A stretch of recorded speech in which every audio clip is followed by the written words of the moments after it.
Hello, everyone, and welcome to this episode of the Isa Baco podcast. Today we have a wonderful guest on the show. Would you go ahead and please introduce yourself, if you don't mind? Sure. My name is Reggie, and I met Issa through TikTok. Thank you, Reggie.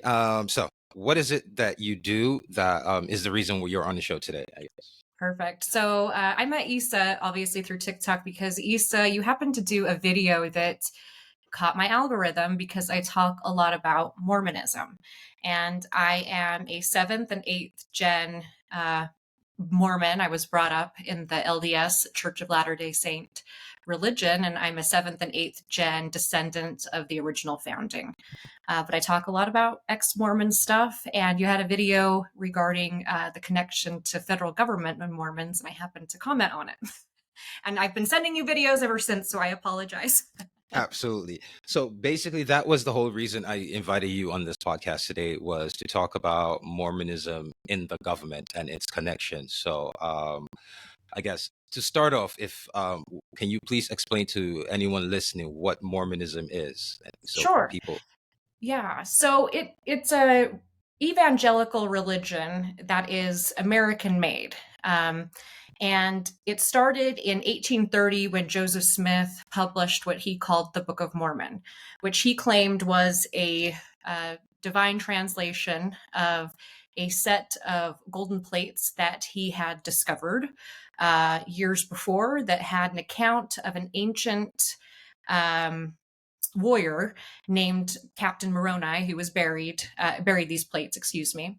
And it told the story of a gentleman named Lehi and his sons Nephi and all of their children who basically leave from the Middle East and they somehow come over to North America. But basically, the Book of Mormon, what it turns out to be, is a testament that Christ, after his crucifixion, was resurrected and came to the Americas. So that's where kind of the Mormon theology surrounds. There's a lot more to it, but it is an evangelical Christian religion on the surface. Thank you very much for that. This the gentleman who, what's his name, if you don't mind me asking again, the gentleman who buried the tablets. So that would have been Captain Moroni, yes. Where does he come from? Oh, that's a good question. I'd have to get into my theology a little bit more, but there's a few different stories, but originally Joseph Smith and others felt that Moroni and all of them were descendants of the first indigenous nations on Turtle Island or North America. So descendants of indigenous people. Um, but Joseph Smith, in the area where he did live in Palmyra, New York, it was not uncommon for there to be burial mounds of the actual indigenous people that lived there, but no connection to anyone named Moroni. And in fact, the names, some of them are taken from other texts, like the Spalding transcript, which a lot of Mormons don't know, but it was written 20 or so years before Smith wrote the Book of Mormon, and it's got almost paragraph to paragraph copy and pastes in it. So they're not indigenous necessarily words, they were just plagiarized. I mean, they could be indigenous, but yeah. Okay, as far as sects go, because I believe Mormonism is a sect of Christianity. What is the core belief of Mormonism, and what separates them from, say, Catholicism and Lutherans? Like, what separates Mormons from the rest? That's an interesting question. And if you were to ask an active Mormon, they would have probably all the ways they differentiate. I will say they do not, it doesn't differentiate because it is a stealing and appropriation of a lot of different religions, including evangelical ones. Smith took from Judaism, he took from even the occult, he took from Islam, he took from a lot of different beliefs, especially the Abrahamic religions, and kind of adopted and put them all into one. So it's kind of a mix of a lot of different things, even Kabbalah.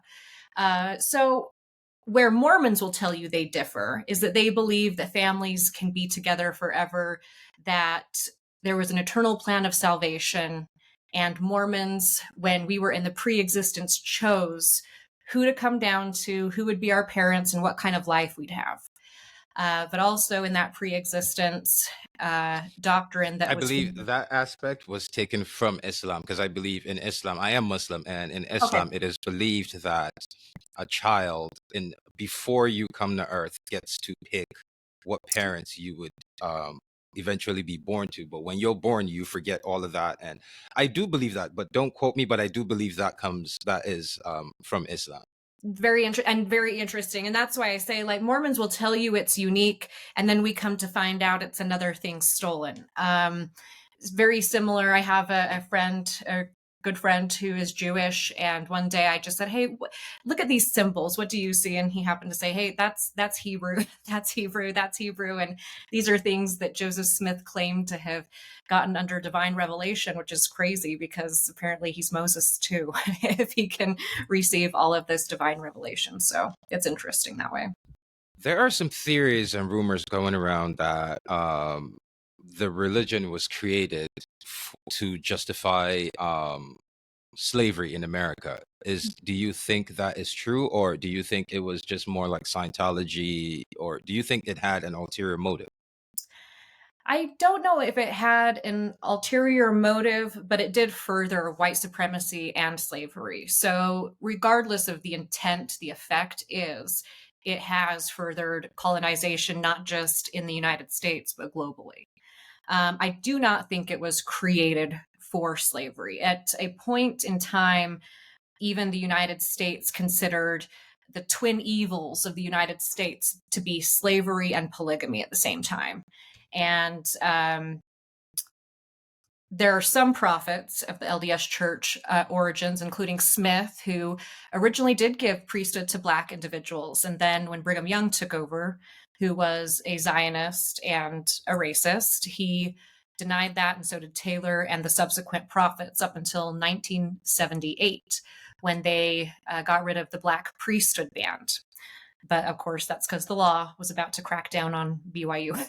So that's why. So you're saying there are Zionists who are there are Mormons who are Zionists? Yes, actually, I would say the entire religion, as far as the mainstream Church of Jesus Christ of Latter-day Saints, is a Zionist religion. And I would say you probably have individuals who are within the org that are not Zionists, but I would say they are raised to be Zionists. Yes. All right. Another question I have is, like, so we know, like, we have the what's it called, the Mennonites and the Amish. Mhm. Is there a similar thing with Mormonism? Are there like hardcore Mormons, and then like the lesser? Is there are there tiers to Mormonism? Yes, there are. So when Mormonism was founded in the 1830s, from the founding, they just kind of had issues because Joseph Smith was a known snake oil salesman farm boy, and he married this preacher's wife or daughter, excuse me, without permission, and that's Emma Smith. And so when they were in New York, they had a few families that were close to them, but not very much. So they had to leave and go to Ohio, Illinois, Missouri. And they're being basically chased out of these different places. And as they go, different doctrines start to come up. But the big one that shook everyone was the doctrine of polygamy, which Joseph Smith started practicing in secret before he ever revealed it as a revelation from God. And in doing so in secret, what he was really doing was child molestation, because some of his first victims were relatives of Emma Hale, who were living in the Smith household to help with their children. And they were 12, 13, 14-year-old girls. Some people will say it was an affair. I call that child molestation. There's no consent there. And so what started as what they call a filthy, dirty affair was actually Joseph Smith with a bunch of other women, and created this doctrine called polygamy, which he received from God, and it's the eternal covenant. And it is the only way to reach the highest tier of Mormon heaven, is to participate in polygamy. But once that hit, all of a sudden, all of these sects started jumping off. So you had some that just did not want to practice polygamy. You had some that thought Joseph had just lost his mind and been swayed by evil people. Um, and then from the time that Young was shot, or excuse me, Smith was shot and Young took over, you have more. So there are actually, I think, several hundred breakoff I'm sorry, groups. you said Smith was shot? Yes, he was shot and killed, in fact. Oh, so can you? I've never heard that. Oh, we Oh, know of his yes. existence. I never really thought about his life or his death. We just know of him and his creations. Would you care to share more about that? Sure. Actually, I can explain the Smith story almost in because a current event that has just dropped recently is the Diddy situation. In Hollywood regarding these blackmail rings, and actually the same thing can be said of the Mormon Church. And if you look at it, so you have Tupac, Biggie, Puffy. Um, Basically, Joseph Smith would have been either Tupac or Biggie, and Puffy is Brigham Young. He arranged for he'd had it with Smith. He'd arranged, and a lot of people had it with Smith too, but he'd arranged things once Smith was killed to be the one to take over. But yeah, Smith and his brother were actually arrested and held in Carthage jail because they were arrested after they developed alternative articles to the Constitution of the United States. In 1844, Joseph Smith began his first bid and only bid to the President of the United States. So actually, he would be our first presidential candidate that was actually assassinated, technically. So yeah, he and his brother Hiram, but a mob of townspeople allegedly came and shot him and his brother in the jail. However, in the jail also were two other individuals of the Mormon church. One of them is my relative, and they have conflicting accounts as to the nature of the mob, how the mob came, and there are so many stories about how Joseph Smith died that no one, I believe, has ever gotten the truth. That is interesting. I never knew. Like, for some reason, I just thought he lived a peaceful, long life and died. He didn't. And what started the even before the treason, because he'd been having these affairs, and not just with the underage girls, but with women, some of them already married to other Mormon men who he had coerced and told, if you don't become my eternal wife, your family is going to go to hell. And he would withhold blessings from people. And so he'd send men on missions abroad to England and then marry their wives while they were gone. And the men would come back and he'd go, no, she's mine now. You said um, something about the highest heaven and polygamy. So, in yeah. basically, you're saying in Mormonism, any man who marries just one wife has forfeited the highest levels of heaven, no matter how good of a person they are. In when polygamy was the law of the land, yes. Now it's still technically in the scriptures that it is the everlasting covenant. However, they had to disavow that after the federal government again came cracking down and made the Mormon church get rid of polygamy. So, it's technically not legal, but in Utah, basically, we have shows of Mormons with multiple wives. So, how Right. do they get away with it? Even how do they get away with living publicly, displaying an illegal lifestyle publicly? How do they constantly get away with that? Right. So they are part of the individuals that people will see on TV, like Sister Wives, for instance, where they have, a man and then multiple adult wives. They are actually one of the breakoffs of the original mainstream Mormonism because um, there was a point when, the Mormons had to give up the polygamy after the Moral Act, and some Mormons didn't want to give that up. So there were also breakoffs after the refusal to give up polygamy. And we end up with, for instance, the people in the Warren Jeffs clans and such. Now, although the Mormon church is very aware, or the heads of the Mormon church in Salt Lake are very aware of these individuals, they're technically not part of their main religion. They're in a breakoff group with their own organization and probably profit, etc. So, as far as the main headquarters in Utah, there's no polygamy. No, that's officially? right. That's right technically, but or that's right on the surface, but technically even mainstream Mormons still practice polygamy because of an ordinance we have, uh, which is work for the dead. For instance, the current prophet, who is President Nelson, he's already a polygamist because when his first wife was alive, he was sealed to her, which is being married in the temple. She passed away, and then he remarried another woman and is sealed to her.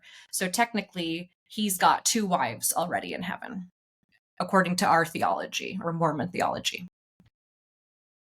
All right, thank you for that. So, talking about Mormonism in government, what exactly is it about Mormons that makes them so attractive to government agencies?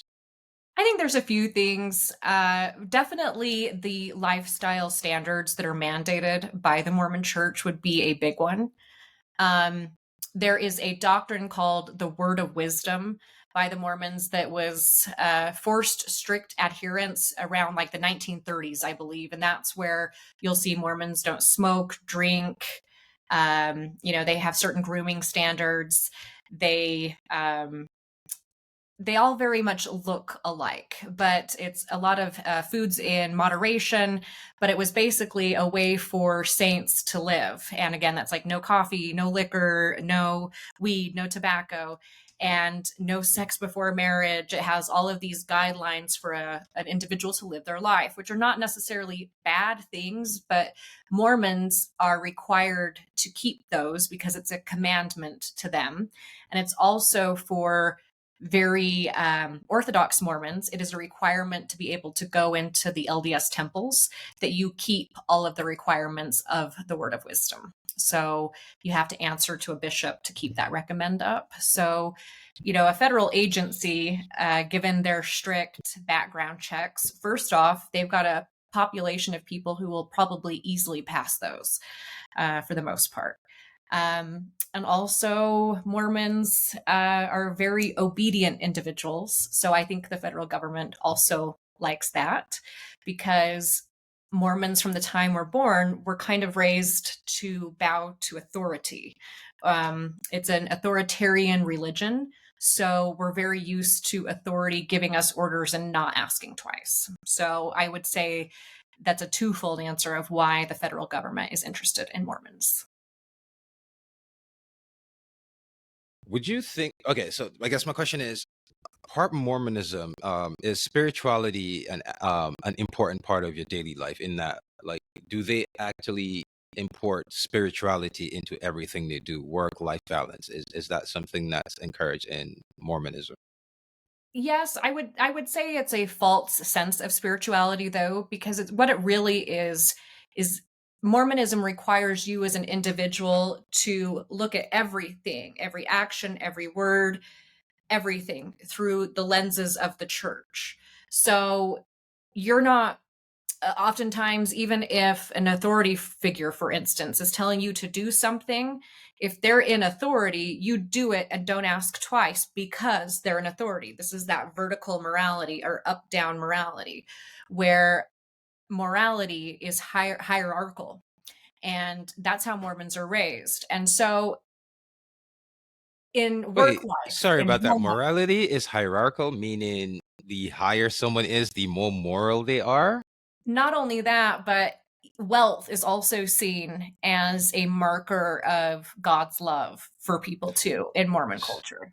Yes. So the richer you are, the more favored you are by God. The poorer you are, the less favored you are by God. Yes. And it may not be as frank as that, but there's a Mormons are taught that certain people are born in certain places because that's what they chose. So they're deserving L- of their position. I don't agree with Like that. Africans. Yes, for instance. I don't agree with that theology, but it's another reason a lot of Mormons will ignore things like Israel, like the Congo, like Sudan, like Haiti, because I believe a lot of Mormons growing up in a white supremacist religion do look at people of color as having less value than them. Yes. Where do you think this mentality comes from of people of color having lesser value? Do you think because we've heard of Mark of the Cain, the Mark of Cain? Do you think it has anything to do with that? Absolutely. It has to do with the very founding and the doctrine that still exists in the Book of Mormon and Doctrine of Covenants. Can you Uh, please explain the doctrine for us, yes. especially Mark of Cain? That's very interesting. Yep. Just one second, if you can. Just want to make sure I'm getting my references right. No problem.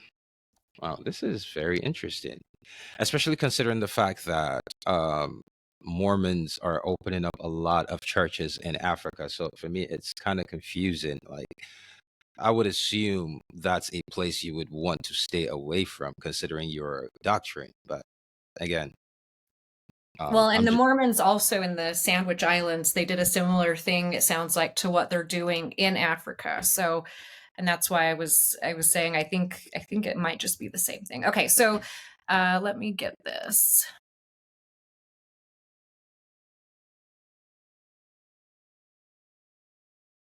Okay, so the Okay, so the curse of Cain is a doctrine where Brigham Young had stated that the descendants of Cain, who killed Abel in the Bible, were black because their skin was marked with a blackness for the sin of murder of their brother. And so, for a long time in Mormon theology and lessons, it was taught that black people were descendant from the mark of Cain. Now, there's a separate side to that as well, that another teaching stated that people were black or people of color were people of color because in the pre existence there was a war in heaven.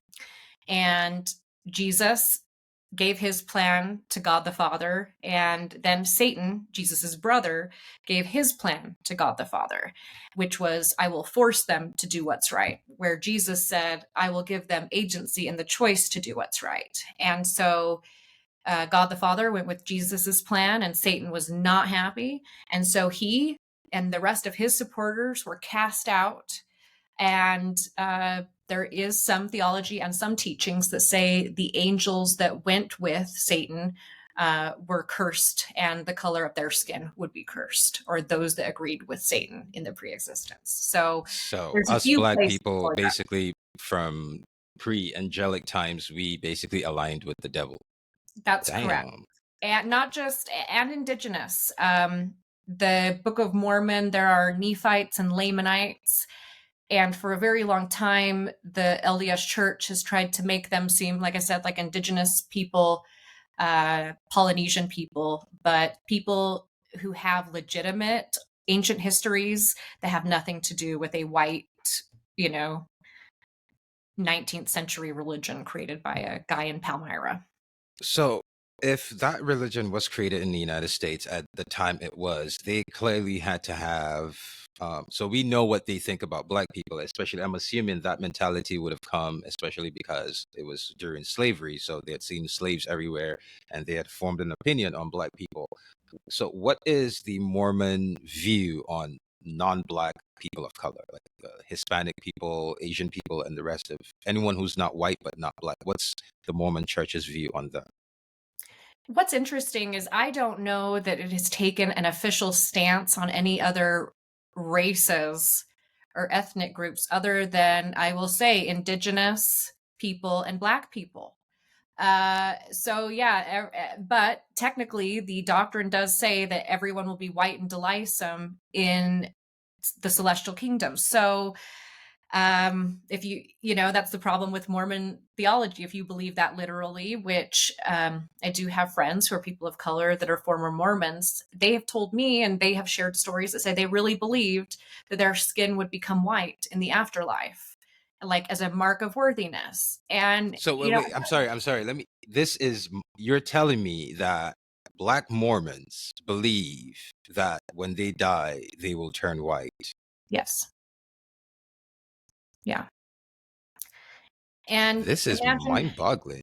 It is, and it's especially got to be very hard for adoptees who are people of color or kids of color who, for a very long time, up until 2014, there was like LDS Family Services, where they were an adoption service that members could use.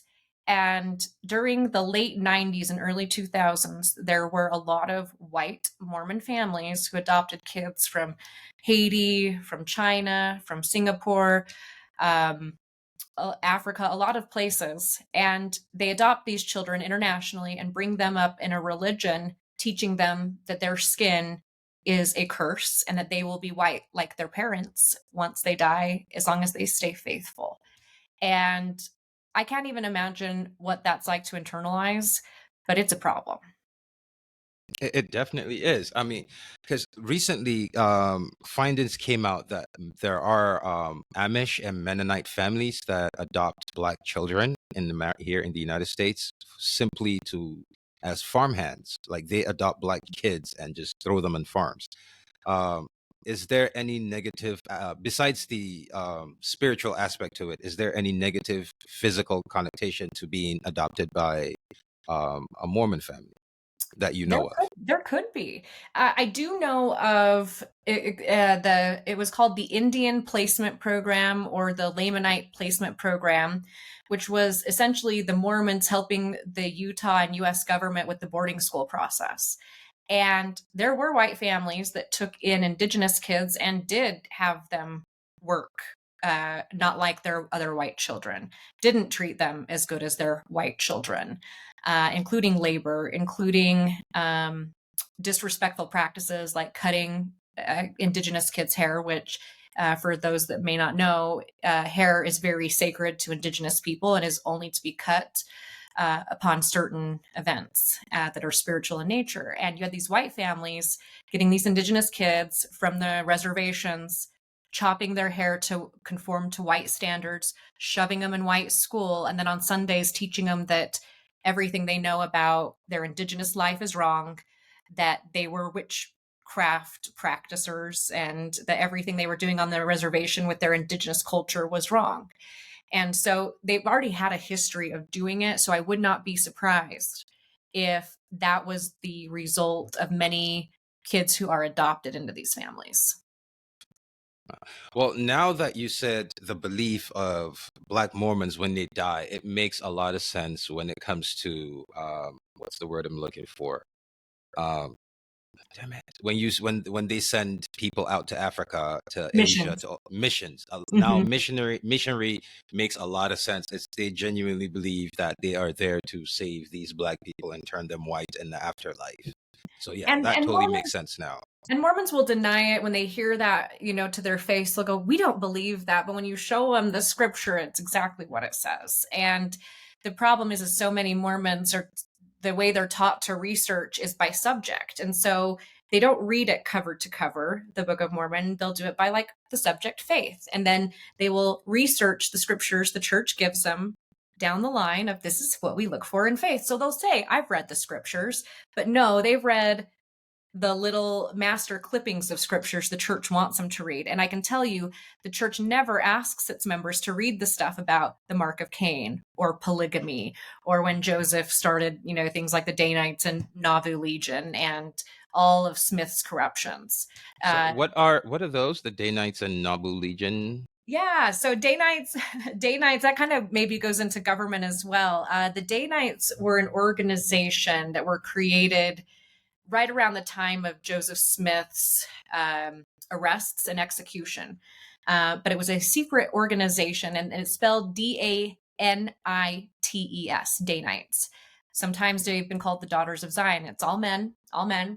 But they were basically a secret group that would go around and spy and also create problems for people that were dissenting against the church. Maybe members who were ex members who were saying things against the church, but basically it was a mob circle. And they would even So kidnap. basically the CIA before the CIA. Exactly. And so that's why I think it's so interesting to know that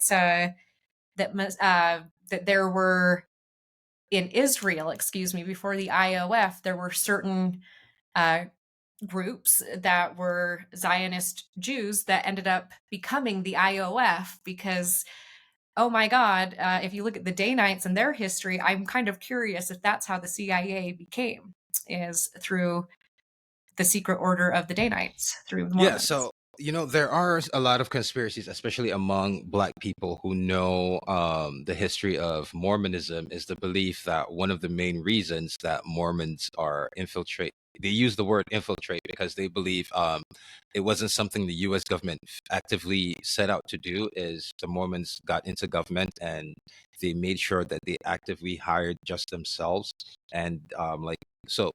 There's this belief that the CIA has a very vast Mormon population, and the belief of, like you said, when they choose where to be born, mark of Cain, the black skin is a curse. So all of these put together, it's like there are theories out there saying that CIA is working to stop all the things they do in Africa to stop Africans and Black people growing because it's a spiritual war for them.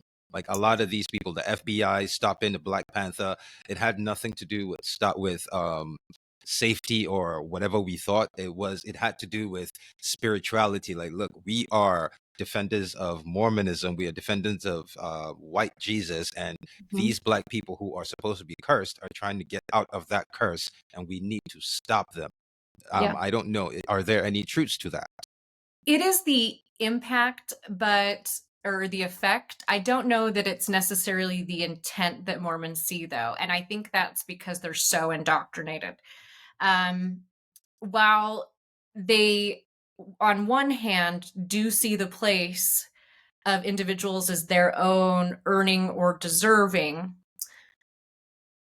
Mormons would also say that they don't feel like this crusade to go and cause disruption. They think they're actually helping everyone in Africa. They think these people are like the indigenous, so helpless. They need the white man to come in and help them. I really think that Oh, so these they young, don't believe they're doing something malicious. They right? believe, Yes, ah, yes, that yes. makes it a lot worse. It does. I'm It sorry. does. It does. And that's the indoctrination part because, like I said, they don't know these core doctrines. Now, the higher ups of the LDS Church in Salt Lake, those old men, the 70 and the 12, they know that doctrine. But these little young 19, 20-year olds really are going out there for service and what they think is to bring people closer to Jesus Christ. But really, what they are just useful tools for the corporation of the church to infiltrate and get into other territories and governments. And if you know anything about the corporate part of the church, they are Caterpillar, Raytheon, all of these big corporations that No, I don't know much about the corporation. I just know that the Mormon Church right now is the most powerful and the wealthiest. Like they are wealthier than the Vatican. When I found that out, because I went long for a vast long period of my life, I just, the Vatican, they've had thousands of years of dominance to acquire as much wealth as they desired. And then the Mormon Church, within a very short span, has beat them. And I'm like, how did they manage that? So, how did they become the wealthiest religious institution in the world? Oh, that's a fun question, Isa. Well, a lot of different ways, but the number one way is right. So in America, we've got the 501c3s, including churches, which are tax exempt. And it's not just the Mormons. Really, you saw a huge spike in churches after Scientology in the early 90s. The IRS decided to not come down on Scientology.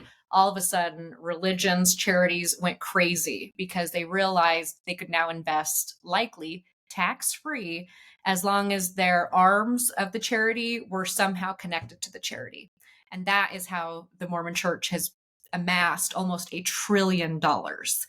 It also took member tithing. Members of the Mormon faith, the mainstream Mormon faith, to be in good standing, you have to give 10% of your income per month to the church. So, what the church was doing, as people found out later because of I'm sorry. whistleblowing. So, we have regular tithings that is demanded of everyone in Christianity, that is demanded of everyone in Islam, demanded of everyone in Judaism, and then the Mormon Church have their own separate extra 10%? Or are you Uh, saying it's that tithing that they made it a monthly thing? they made it a monthly thing and it only goes to the Mormon church. But what the Mormon church does is it makes it easy, again, top down, it makes it easy to check off the charity. They say, give us 10% of your income per month. That money that you're giving us is going towards charity.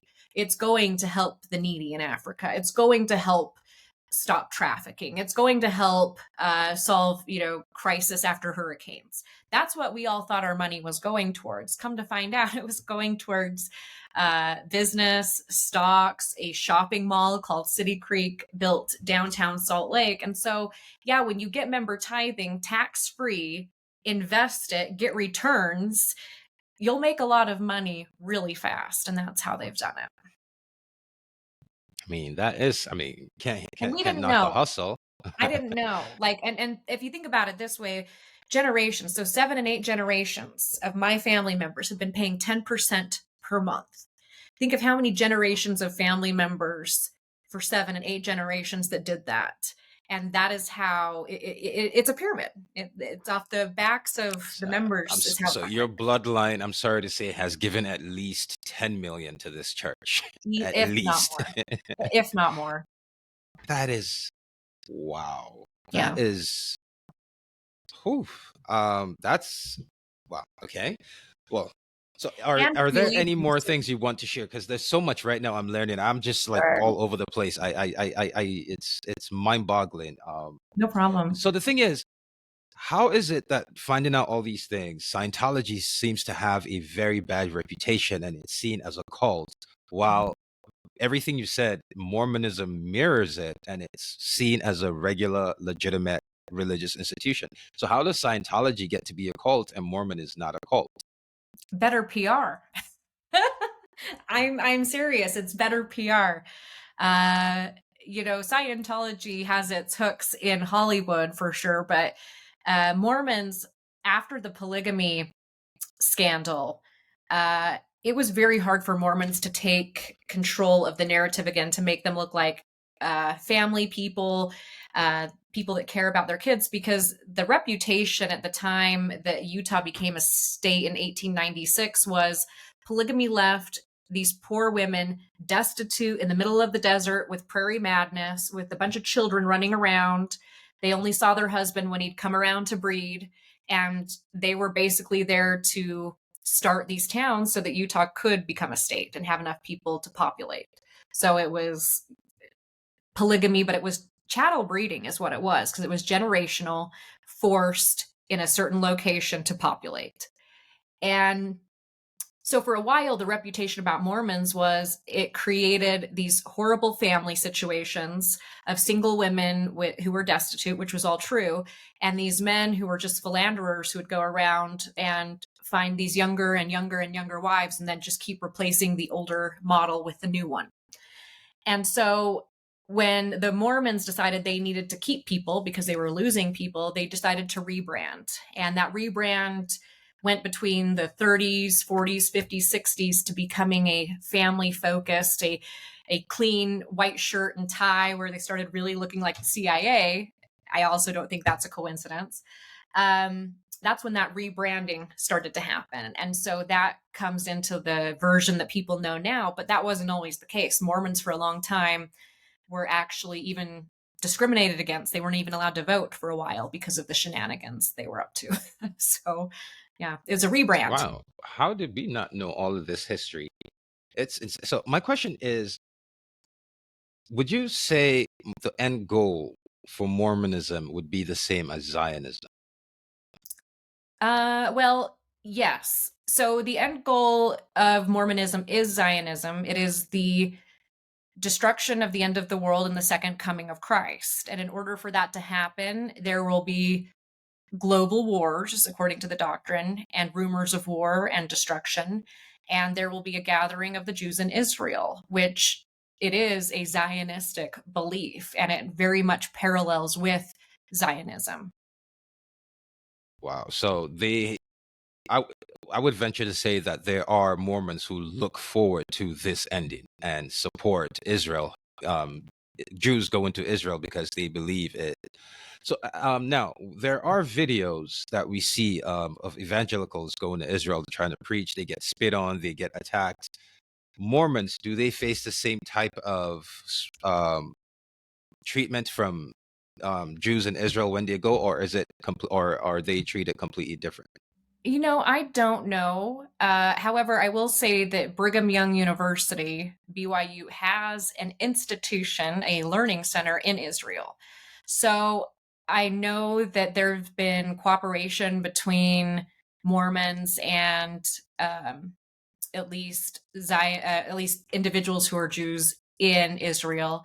So I don't know what that looks like if there's that kind of hate, but there is certainly cooperation. So now that you brought up BYU, wanted to touch the BYU to government pipeline. Can you explain that to, like, that's a saying a lot of people have heard: BYU to government, BYU to FBI, BYU to CIA. What does that mean? Yeah. So I think it's just like any other school. For instance, let me give you an example. When I was in law school, we had, I don't know if you're familiar with the Federalist Society, but they're kind of, the bad guys in the United States. And they would come during law school and bring us in lunches. I mean, of course, we're starving law students. They'd bring in Chipotle or whatever, and then just ask us to sit through a lecture, get to know us a little bit. And you can obviously tell they're grooming you, grooming you, grooming you. And then after you graduate, they're like, hey, remember us? We were with the Federalist Society. You want to be with us, don't you? The same thing goes with a lot of these defense contractors and also tech companies, but also the federal government loves BYU because it's already got the population. Ding, it knows it's going to probably pass the drug request or drug tests, the background checks, all of that. Not necessarily, but they probably will, given the odds that they were faithful in their religion. But also, there are already a lot of companies that are government affiliated in Utah, contractors. The big NSA building is here that listens to everybody in the United States. And a The NSA history. building is in Utah. Yes, it's with a huge data center. It is. So, and then there's a history of Mormons in government as well that even goes back to ties to Watergate, Deep Throat. Um, there's connections almost everywhere you look. And when you've been raised Mormon, you start to see patterns of the way even people behave, and you go, "Hey, wait a second!" And finding out again another federal connection to the government. So it does exist. Um, what was I even going to ask? I suddenly forgot. But sorry, until I remember. Is there anything else you care to share while we're here? Um, Because we had a whole outline that you sent, and I yeah, just found it incredibly interesting. no, I've still been going over it, and it's learning all the things I'm learning. It is an eye opener. Let's just say, it's it is. definitely been an eye opener. Well, I think that, Like, all right, what would be the manifesto for, like, what is Joseph Smith's manifesto? well, he And had, how does he differ from Brigham Young? I guess oh, that okay. would be a very important part. Is to Brigham Young is not the founder, I'm assuming, right? No, he's not the founder. But So he he was the ended up second prophet. Yes. okay. So he was the second prophet. So when Smith was shot and killed with his brother Hiram, uh, no one expected that because Smith himself had prophesied that he wasn't going to die. For a man who had prophecy, he didn't see it coming. But another reason that he was in prison, by the way, is because of the touching the little kids and stuff. There was an ex-Mormon who had printed something called the Nauvoo Expositor, and it was a newspaper at the time that was outing Joseph Smith and others for the polygamy and saying, "Hey, this man is doing bad things to little girls." And what Joseph Smith did, he was kind of not only he was the prophet, but he was kind of the mayor of the town at the time. He commanded his Danites to go and destroy the printing press. And so they looted, destroyed the printing press. And so that mob took care of that. But that's ultimately what led to him having an issue with the government. And so they started off not having a good relationship. Then, they kept moving. And Smith not only was, again, the prophet, but he was also kind of like the dictator. He was both prophet, seer, revelator, and governor. And That's here in New York. no, sorry, that's in Missouri, Illinois, and Ohio. And while But he's he in, started out in New York. He did start out in New York, and he was only there for I think a couple of years. I think 1832 is when they started coming west. But they had to keep upheaving and going more and more west because people would find out and they would, not want the Mormons in their town because they had little kids and girls, and the Mormons had persuaded some people to like leave their families and come with them for the founding of Zion, which is a Zionistic, belief. Utah was Zion. It is Zion for Mormons. And it's God's given land, even though How did they settle on Utah? Sorry for interjecting. no, Why and how did they settle on Utah? that's a good question. I believe that Young, after Joseph Smith had died, had sent out scouts and they sent them to New Mexico area, Utah, a few other places, which again were not part of the United States at that point. So they had surveyed and I think even gone to California and were looking for a place, but eventually just decided on Utah. Um, I believe it was a strategy reason of how far people could go, but also there was a knowledge that eventually the East Coast and West Coast would need to be tied together. And eventually they were through the Union Pacific Railroad, which is in Utah. So I think that Brigham Young, when Joseph died, saw the money opportunity in owning the hub of the railroad that would cross through the entire United States. And Brigham Young, anyway, he was a Zionist. So Joseph Smith, although he was a problematic person, he did actually believe in charity. Tithing for him, it was more of a, give 10% of what you can. It wasn't mandatory. He didn't necessarily send a mob out to, shake people up. Brigham Young did. Brigham Young had people killed. His bodyguard, his personal bodyguard, had hundreds of people killed, even is rumored to have killed more people than Wyatt Earp. So, Are you it's kidding me? not kidding. Not his name was Porter Rockwell, and his name and statue is everywhere in Utah. People are like proud of this Wait, murderer they're proud of him unaliving other people, killing other people for his boss, for because it's not for paying God. tithe. Yeah, because it's protecting the prophet. Anything the prophet says is a commandment So from God. that brings me to another question. Prophets in Mormonism, is there a last prophet or will they keep coming till end of times? They'll keep coming. They'll keep coming till the end of So there time. is a living prophet right now. Yes, that's what I was mentioning earlier. That is currently a polygamist because he has a dead wife who's sealed to, and his new wife he's also sealed to. Yep, he's 100. He's 100 years old. And do you have any idea? Is prophets are they? Do you have any idea how prophets are chosen? Like, is it like Buddhism where reincarnation, or like how is it hereditary? Not hereditary. Sorry, is it like what's the word I'm looking for? Oh God. When a father gives a parent gives something Right. to their, like a mother to their, like in Judaism, if your mom's a Jew, you're automatically a Jew. If your Mhm. father's a Jew, you're not automatically a Jew. So is Right. that is how is do you have any idea how prophets in Mormonism are selected, or how God picks his prophets? Right. It is believed that God does pick the prophets. However, I believe that it is more akin to very similar to what the Vatican does.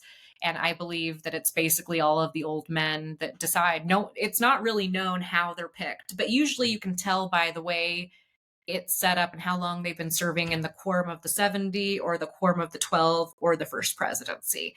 And I think also, um, there's a good likelihood of being chosen to be the prophet or in the higher ups if you've been the president of BYU. And I wonder sometimes if that's because you start knowing enough that you need to be rewarded for knowing what you know. Um, because there So are a connections. prophet cannot just be a random person, lower cleaner in the church. It, like you said, it's the vertical morality, so the prophet has to come from the top.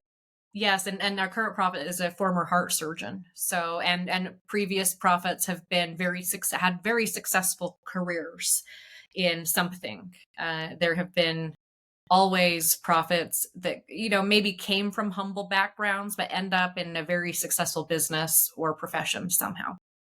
So, what is the Mormon view on charity? Because I'm just trying to get that this is an elitist religion. Like, It is. it's like Scientology on steroids. It is. And if you look at areas, even in like Arizona or in other countries, you'll see these giant Mormon buildings that cost millions and millions in neighborhoods that can't even afford water or clean water. And you realize that the charity is only for itself, to itself, not for the good of people. Oh, that is very interesting. Another thing that I wanted to bring up, there are these rumors of what's the word? I don't know, my repercussions. Like anyone who leaves the Mormon church does not like it. Just kind of like Scientology. Once you get out of Scientology, they don't like that. They will come for you if you speak out. So now here you are on the podcast. Um, have you had any repercussions since you left the church? And would you care to share any information, anything about that? Sure. I have had repercussions. I'm in an interesting situation where I've left the church but kept my name on the records. Um, I have my own personal reasons for wanting to do that, and one of them is legal. But I consider myself an ex-Mormon. But I'm the only one that's left in my family. So when someone leaves, and I'm a person that went through all the ordinances from birth. So I was blessed as a baby. At 8 years old, I was baptized and given the Holy Ghost by the laying on of hands by a priesthood holder. When I was 20, barely 20, I got my endowments out. That's the Mormon underwear that people may be familiar with, the magic underwear. Um, No, and no, sorry. What is oh, that? yeah, What is that? I have never heard of that. Magic underwear. yeah, magic underwear. Okay, W- so, and people Wow. might be more familiar with Mitt Romney when he ran in 2012, but they're called garments. And again, it's a high demand religion, so it controls even down to your underwear of grooming standards. But when you go through the temple, an LDS temple, which is different than churches, you go through usually when you're going on a mission right before you get married. And you have to be an adult to take out the endowments. But you go through the temple after meeting all the requirements, the 10% per month, no sex before marriage, abstaining from alcohol, tobacco, coffee, and then, 10% per month, and you can go in. And you're given a new name. My new name given to me was Lucy, which I was not supposed to ever reveal, but I just did. And you make certain oaths and covenants, and you do handshakes and tokens, which are in effect the same handshakes and tokens that a lot of fraternities have, including Masonic fraternities and other fraternities throughout the world. But they're basically handshakes to get into heaven. That's where you learn the keys and signs to get into heaven, the handshakes. And you have to do I'm that. sorry. So you're saying if I get to the gates of heaven and I don't know the handshake, I'm gonna be turned back? Correct. But I already. But Isa, I'm an ex-Mormon and I know them. See, obviously it's a great plan. I still remember the handshakes. I can So get you can spread it out.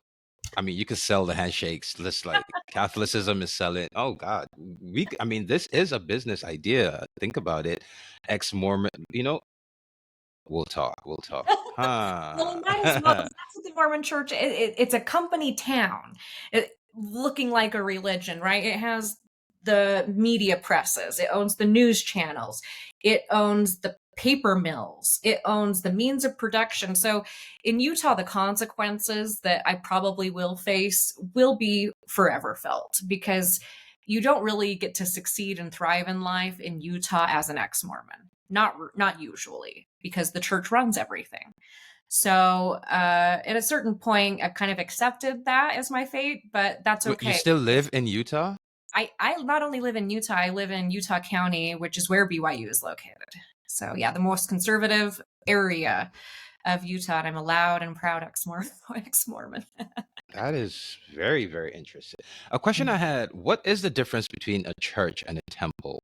Mhm. So churches, you'll see a lot more of. They're less ornate, and it says on it, "Visitors welcome." They're not the really pretty buildings. The really pretty castle-like looking buildings, those are the temples.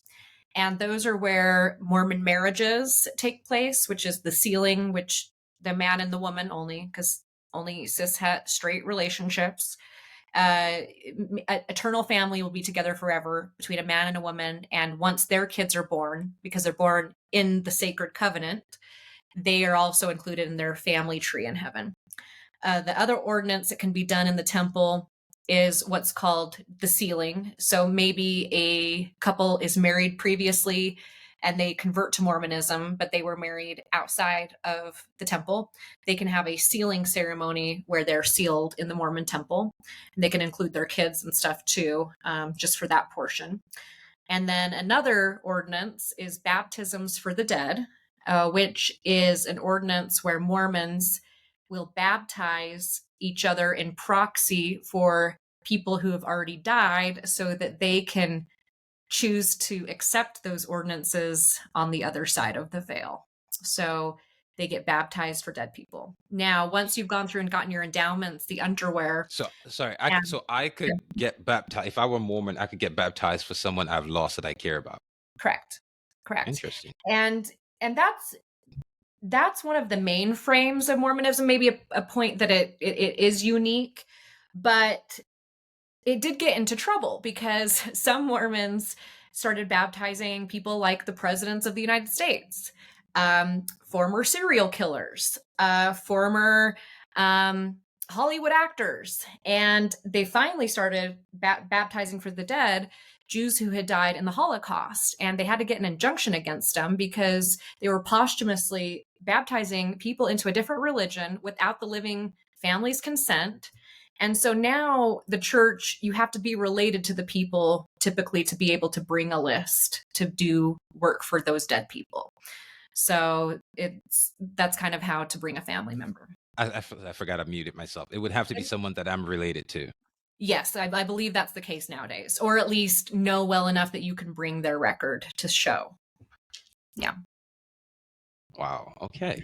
Yeah. That is very, that is very interesting. At least this is a lot that needed to be said because again, one of the reasons I bring this up is, like you said, a lot of Black people, the situation we find ourselves in, law enforcement, and so I just needed to make that connection. Like, look, and then like you said, I personally, it's a completely different thing now. When I started this, I genuinely thought that a bunch of these people were doing this maliciously, and now realizing that you said from their perspective they don't think they're doing anything malicious, like they genuinely believe that they are doing something good. So that definitely that explains a lot, and it's a lot scarier than I initially thought. Well, and the mission too, if I can explain, the mission is a tool for the higher ups of the Mormon church, but it is actually not to convert other people. Originally, it was to bring in new converts, new blood into Utah, but that originally missionary work was done by older men, like in their 40s, 50s, 60s, who already had children and wives and stuff. But what happened is after polygamy, the church started bleeding numbers because it was the children of polygamy who'd grown up knowing it wasn't healthy. And then the grandchildren of polygamy who were like, F this, I don't want to do this either.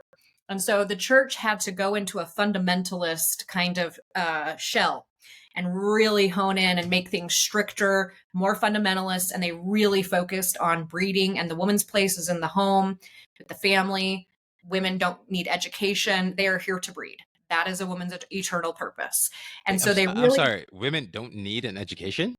right. Yes. So I was Interesting. already not popular growing up because my eternal purpose as a woman born into Mormonism is to be a handmaid help to my husband and to multiply and replenish the earth with more babies. Baby making factory who's Yes. submissive to, wow. And so so anything So what that are, doesn't sorry, go to, sorry, go ahead. if a woman does not get any education, is there is there does the church make any accommodations for unexpected loss, like the husband suddenly dies, how does she take, like, if without the education, without any knowledge, does the church step in, or is she transferred to another, like, do they think about things like this, or is it just They do, and they have a few offers of resources, like you can get sometimes assistance from the church. I grew up in a home where we were quite poor and needed assistance from the church. And we went to what's called a bishop's storehouse where we borrowed some food items from the church during some hard times. However, my family borrowed, as in you'd have to return it? so yes, I mean, I say borrow because they never let you forget that you took something from them. They will hold it over your head forever. Like we got bread and I think some jam during a time when, I was growing up, and the church hounded my family for tithing from then on out. Like, remember the one time you were going through hard times and the church was there for you. There's always some kind of um connect, or something that also is attached to whatever you do. So if you borrow from the church, you will owe them some way, and it's usually through service or guilt or shame or coercion to do something. Oh, wow. Okay. Yeah. Thank you very much for that. You definitely opened up a lot of eyes when I do post this, hopefully. Like I said, I Oh, just needed one more sorry, thing, please. if I could tell you about the missions really fast, because I think it's an important part. Oh, Is absolutely. Yeah. I just was stopping this because I thought you'd that was all you had to. If you have more, please, by all means. No, so I want to tell you about what, so the original missions were for the older men, but the missions nowadays, they may be used for a colonialist purpose by the higher ups of the organization of the church. But really, what the missions are now, I believe, is to indoctrinate the kid into the church and give them 2 years of service where they have served for something. They have gone out and served for the church. They have given something because they pay their own way to go on a mission. The parents pay their way, they pay their way. The church doesn't pay the way for the mission. This whole time I thought, are you kidding me? No, they subsidize it, but like I have a brother on a mission actually, and my mother pays $500 a month for my brother on a mission to be out there. Yeah. And she doesn't have The it. richest church in the world with over Yeah. $1 trillion in assets is still asking. This is Yeah. insane. This is And my capitalism, man. mother my mother couldn't go to my last year my brother actually I couldn't either. My mother couldn't go to her own son's wedding. I couldn't go to my own brother's wedding cuz we wouldn't pay the 10% per month. So we missed out on my brother's wedding. His own mom. I'm sorry, you're not. So, as a guest right now, a non-Mormon black guy, I meet a brother of yours, and he's getting married. Can I make it to the wedding? No, me either. Interesting. Only temple recommend holders. Yeah.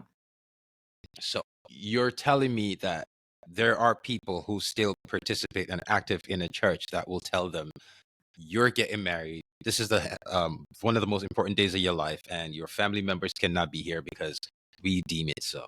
And Yes. people are absolutely okay with that. Yes, and then they'll also tell you with the same smile the families can be together forever, and that's what they're working for eternity when they're actively separating families on earth right now. Oh god damn. That is yeah, so I actually thought that was my thing, was the more I started learning about Mormonism is I came to believe that the missions that they were sending them, especially to Africa, had a colonial reason. I believed that the whole point of it was to keep them in check. Like, basically, yeah, to keep them in check, to make sure we have a handle over everything that's going on, add to the CIA aspect of it, the FBI aspect of it, and it's like, oh god. So basically, if you're black, you're fucked if the Mormon Church exists, for I lack mean, of a better word. yeah, yeah, you are. I mean, you are, and honestly, even if you're white, it is not a good. It is not a good set of belief system. I think there are some redeeming qualities that it has, but those were taken from other religions, not created divinely. That So, is you know, that is very, very. So what do this is just a personal question. Where do yeah. you see the future of Mormonism in like 5 to 10 years? Like, do you see it getting stronger, or do you see it losing more people? Yeah, it's an interesting question. So I've been alive in the peak of Mormonism. So the 90s would probably be the peak when the membership was at the high.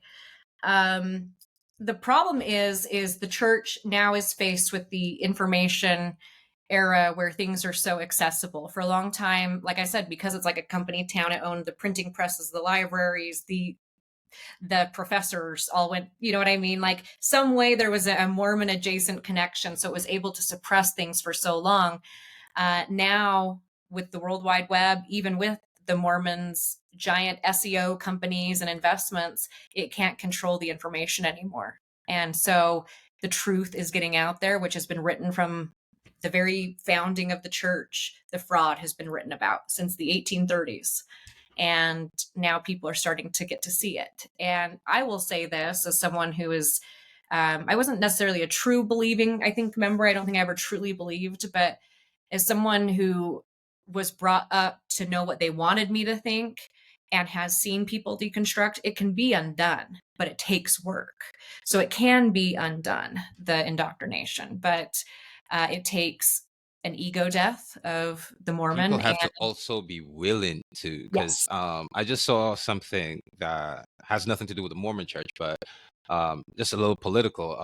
Donald Trump versus Kamala, where Donald Trump came out and said, if elected, I will get rid of Department of Education. Everyone's cheering, and I'm like, wait, am I did I just witness that? And it comes down to, for lack of a better word, it's like a cult.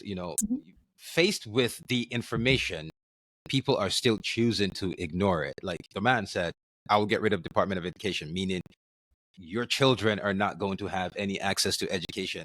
Every infrastructure that we have, we're not going to be able to have people to maintain it because we can't teach them. And everyone was cheering. So I think it's kind of the same thing.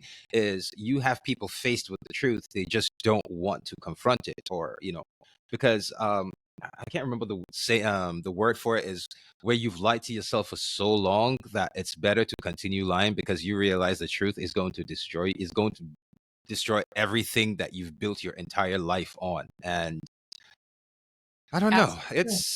it's an interesting world we live in right now, but Absolutely true. damn. Yeah. Damn. I'm shocked. I'm stunned. A lot more I did not know, that you're just dropping all these gems. Thank you very much for everything today. No You problem. did definitely help put things into perspective for us. Like I said, I made that video.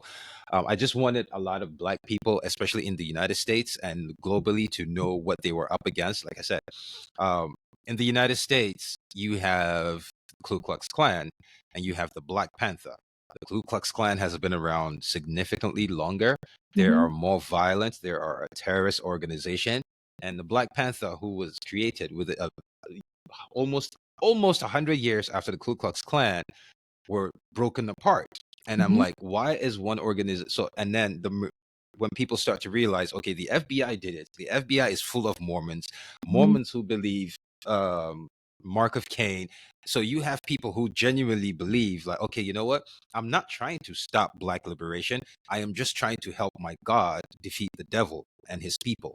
And it's like, you have to understand what a lot of people are thinking. So for me, I thought it was a malicious thing. Like genuinely, I really thought it was a malicious thing.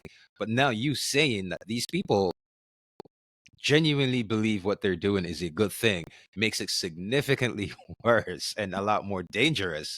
It But does. it's just, I think it's a piece of information that a lot of people need to have, and that's one of the problems we have in the world. Is we live in a day and age of information. So how do I? People keep talking about 1980, was it 1982 or 1986? Which the book, I think it's Oh, 1986, right? 84. 84. 1984, sorry, Mhm. 1984.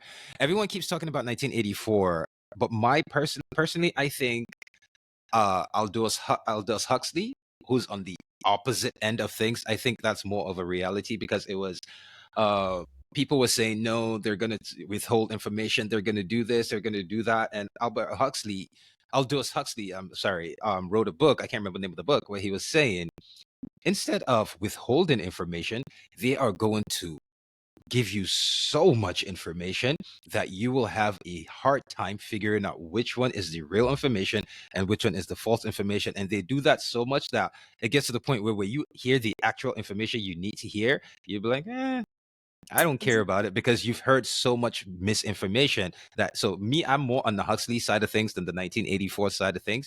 Yeah, And I think this proof of it is we have people, finding out information and just choosing, I don't want to listen to this, it doesn't matter. But exactly.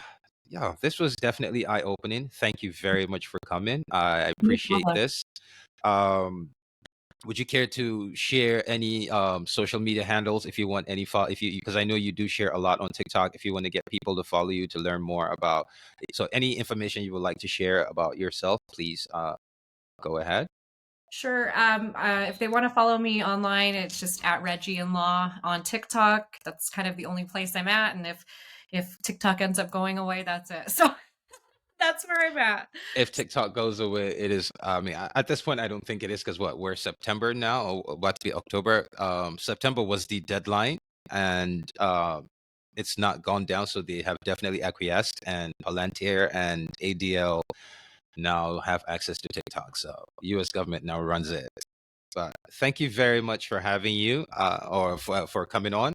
We appreciate the information, and hopefully, I'm pretty sure as time goes, we'll learn more about Mormonism, and we'll get, like, today is just the surface. Hopefully, we'll get more in depth, and I look forward to hopefully inviting you over here to come on the podcast again sometime. Thank you very much, and you have a good day. Cheers.